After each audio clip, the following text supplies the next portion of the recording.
तो वहीं कल से हरियाणा में कांग्रेस का मनरेगा बचाओ संग्राम है। मनरेगा बचाओ संग्राम के तहत कांग्रेस प्रदर्शन करेगी और 11 जनवरी को एक दिन का उपवास भी रखा जाएगा। 12 जनवरी से 29 जनवरी तक पंचायत स्तर पर विरोध किया जाएगा। तो मनरेगा को लेकर कांग्रेस जो है वो प्रदर्शन करेगी। अलग अलग राज्यों में भी मनरेगा को लेकर कांग्रेस प्रदर्शन कर रही है और इसी कड़ी में अब हरियाणा में भी मनरेगा बचाओ संग्राम के तहत प्रदर्शन किया जाएगा। 11 जनवरी को एक दिन का उपवास भी रखा जाएगा। वहीं 12 जनवरी से 29 जनवरी तक पंचायत स्तर पर मनरेगा का विरोध किया जाएगा, क्योंकि जो मनरेगा कानून था उसका नाम बदलकर जी राम जी कर दिया गया है, विकसित भारत जी राम जी, और इसी पर यह सारा संग्राम छिड़ा हुआ है।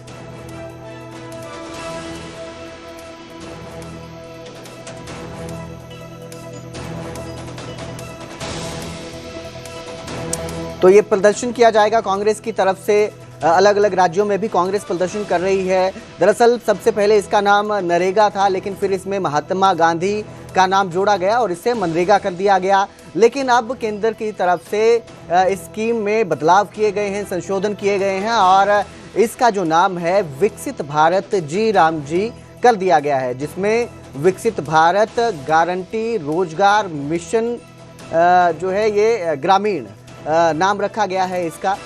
इसी नाम पर ये सारा संग्राम छिड़ा हुआ है और कांग्रेस का कहना है कि जो महात्मा गांधी है उनका सम्मान किया जा रहा था इस स्कीम के थ्रू, लेकिन बीजेपी जो है उनका नाम हटाकर जो है उनका जो योगदान है उसे खत्म कर रही है और यही संग्राम की वजह बना हुआ है और इसी को लेकर अब कांग्रेस प्रदर्शन करेगी।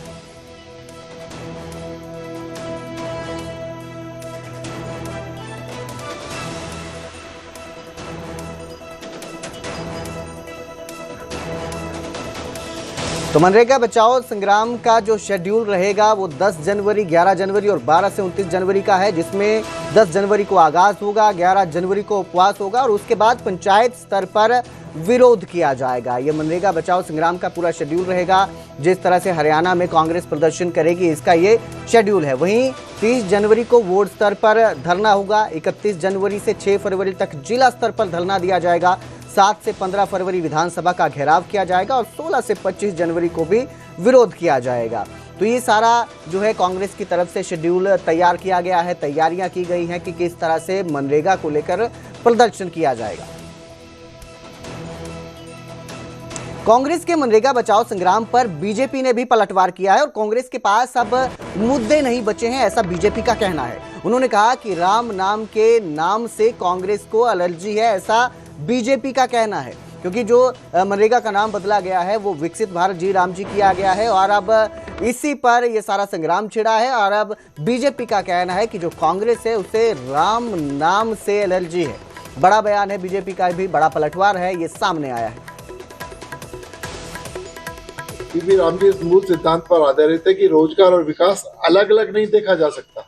जहां पर रोजगार होगा तो वहाँ पर समुचित विकास भी गांव का होना चाहिए। ये उस सिद्धांत पर लागू है। ग्रामीण परिवारों को दीर्घकालिक आजीविका सुरक्षा देना, टिकाऊ और उच्च गुणवत्ता वाली ग्रामीण एसेट्स का निर्माण करना कि उनको आजीविका के साथ साथ गांव की कोई एसेट क्रिएट हो, गांव का कोई डेवलपमेंट, कोई विकास का खाका खींचे। ये अभी हम गाँव में जाते हैं, जब किसी से मिलते हैं तो क्या कहते हैं, जय राम जी की, राम राम जी। अभी इसमें बरकत है। आप भी पहली बात जब शुरू करोगे तो किसके नाम ले से शुरू करते हो? राम राम। अब राम राम के नाम से कांग्रेस को तो एलर्जी है। अब जैसे पहले राम सेतु की बात आई थी, भाई राम सेतु तो है ही नहीं, राम है ही नहीं। अब हम कांग्रेस वालों से पूछते हैं, जब कोई स्वर्गवास हो जाता है पीछे लोग क्या बोलते हैं? राम नाम, यही बोलते हैं ना, या कोई सोनिया गांधी बोलता है? देखिए, नाम बदलने का इसका विकसित भारत का एक प्राइम मिनिस्टर ने एक स्लोगन दिया है कि हम 2047 तक जब आज़ादी के 100 वर्ष पूरे होंगे तो इस राष्ट्र को दुनिया का सबसे विकसित देश बनाना चाहते हैं। और देश के अंदर जो भी स्कीम चल रही है, हमने वंदे भारत ट्रेनें चलाई हैं, प्रधानमंत्री जी के आह्वान के ऊपर नए एयरपोर्ट बने हैं, नए एम्स बने हैं, नए नए आईआईटी बने हैं, आईआईएम बने हैं और आप देख रहे हो रोड का तो इतना बड़ा स्ट्रक्चर आया है।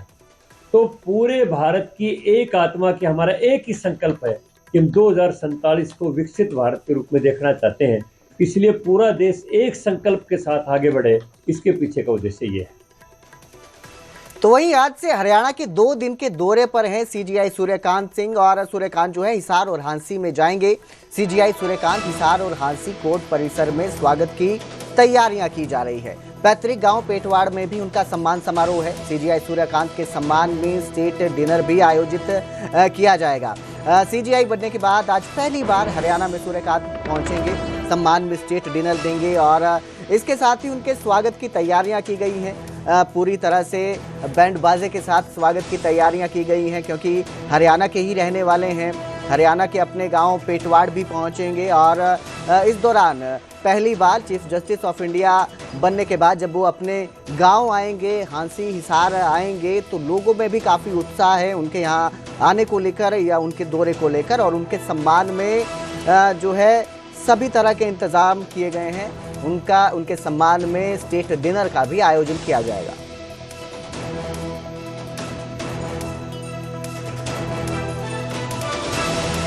मेरे सहयोगी संदीप सैनी मेरे साथ फोन लाइन पर जुड़े हैं। जी संदीप, किस तरह की तैयारियां की जा रही हैं सीजीआई के स्वागत को लेकर? पहली बार वो सीजीआई बनने के बाद सूर्यकांत जो हैं वो हिसार पहुंच रहे हैं। किस तरह की तैयारियां, किस तरह के प्रबंध देखने को मिल रहे हैं?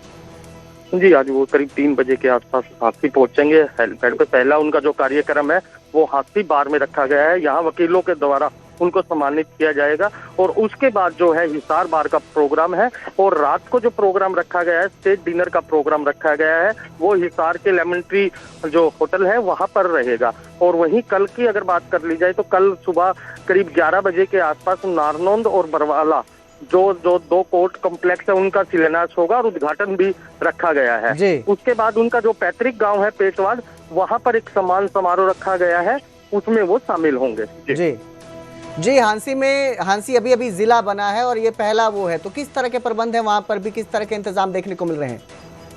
इंतजाम कर लिए गए हैं, लोगों में उत्साह है। और सुरक्षा की दृष्टि की बात कर ले तो पुलिस कर्मियों की तैनात किए गए हैं, डीएसपी तैनात किए गए हैं, आईपीएस अधिकारियों की जो अधिकारी हैं वो तैनात किए गए हैं। सुरक्षा के कड़े इंतजाम किए गए हैं। जो पहला जो वो हेलीपैड पर उतरेंगे करीब 3 बजे के आसपास, उसके बाद वो कार्यक्रम बार एसोसिएशन का रहेगा। जी, बहुत बहुत शुक्रिया इस तमाम जानकारी के लिए संदीप। तो पहले ही बार सीजीआई बनने के बाद सूर्यकांत का ये हांसी हिसार का दौरा है और जब अपने इलाके का कोई व्यक्ति इतने बड़े पद पर पहुंचता है तो जाहिर सी बात है कि लोगों में भी उत्साह रहता है और उनके सम्मान के लिए सब खुले दिल से उनके स्वागत करने को तैयार हैं। हरियाणा एसजीएमसी के बजट को लेकर विवाद और तेज होता नजर आ रहा है, संग्राम बढ़ता नजर आ रहा है। दादुवाल ग्रुप के मेंबर्स को रजिस्टर न दिखाने को लेकर अब विवाद हुआ है। बलजीत सिंह दादुवाल ग्रुप के मेंबर्स ने सवाल उठाए हैं। जानकारी के मुताबिक जो दादुवाल ग्रुप के लोग थे वो कार्यालय पहुंचे और रजिस्टर चेक करने की बात कही, लेकिन इस दौरान जब उन्होंने मना कर दिया रजिस्टर चेक करवाने से तो यहाँ पर हंगामा होता नजर आया। दादुवाल ग्रुप ने एचएसजीएमसी प्रदेश कार्यालय में पुलिस बुलाई और फिर तब जाकर पुलिस ने ये मामला सुलझाते हुए हंगामे को शांत किया।